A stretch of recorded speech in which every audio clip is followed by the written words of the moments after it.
بە پێی یاسای ژمارە 3 ساڵی 2010 و ڕێنماییەکانی وەزارەتی شارەوانی یەکە ئیدارەکان لە سەرجەم شار و شارۆچکەکانی هەرێمی کوردستان ڕێگەیان پێدراوە هەر جۆرە زیادەڕووی یەک لە سنووری بەڕێوەبەرایەتیەکەیان بۆ سەر مڵک و ماڵی گشتی بەدی کرد بیڕوخێنن.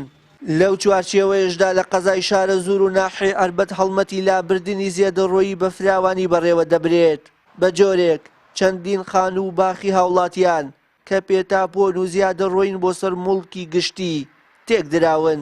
بە پێی یاسای ژمارە 3 ساڵی 2010 و ڕێنمایی وەزارەتی شارەوانی ژمارە 2 ساڵی 2010 کەوا تهدیدی کە ینی دیاری کرد کە ڕێنماییی تایبەت دەچوو بە زیادەڕۆکار و بە زیادەڕۆیی وەلابردنی زیادەڕۆی لە سنوورەکەمانە. ئێمەش لە سنووری قەزای شارە زوور لە ئیدارەی ناوچەکەەوە لیژنەیەک پێگەێنراوە بۆ مەبەستی ڕێگریکردن لە زیادەڕۆیی یا چاودێری زیادەڕۆیی و تەسلیمکردنی یا تەسلیمکردنی مەلەفی زیادەڕۆ بە دادگا.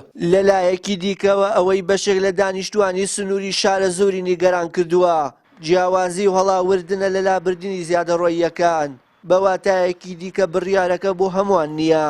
ئەمەش بە وتەی خۆیان هەم ئاشتەوایی کۆمەڵایەتی و هەم سەروەری یاسا لە سنوورەکە دەخاتە ژێر پرسیارەوە.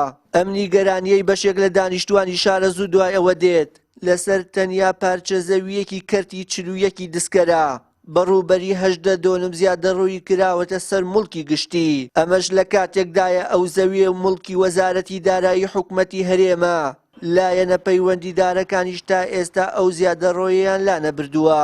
پەیام بۆ ڕوونکردنەوەی ئەم کێشەیە سەردانی قایمقامێتی قەزای شارە زۆری کرد بەڵام بە بیانی و پەیوەست نەبوونی ئەو بابەتە بەوانەوە ئامادە نەبوون قسەی لەسەر بکەن. لە بەرامبەردا سەرۆکی شارەوانی ناحێ ئەربەر بۆ پەیام دووە قانوانی کە کاتی خۆی لە دوای 91ەوە تەجاوزات کراوەتە سەر زەویەکانی شارەوانی تاپۆیان بۆ بکرێت و وەسائلیشیان بۆ داناون.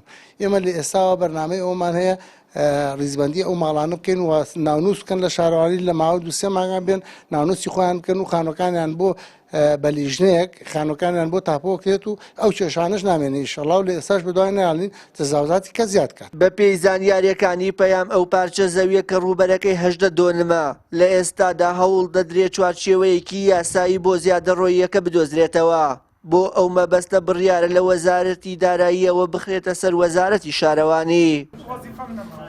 جێی وەبیرهێنانەوەیە هەر بەهۆی هەمان زیادەڕۆیی بەڕێوەبەری ناحێی وەرماوە لە ماوەی ڕابردوودا دەستی لە کارکێشایەوە و ڕایگەیان حزب دەستی بە سەرکایەکانی حکومەت لە سنوورەکەتا گرتووە.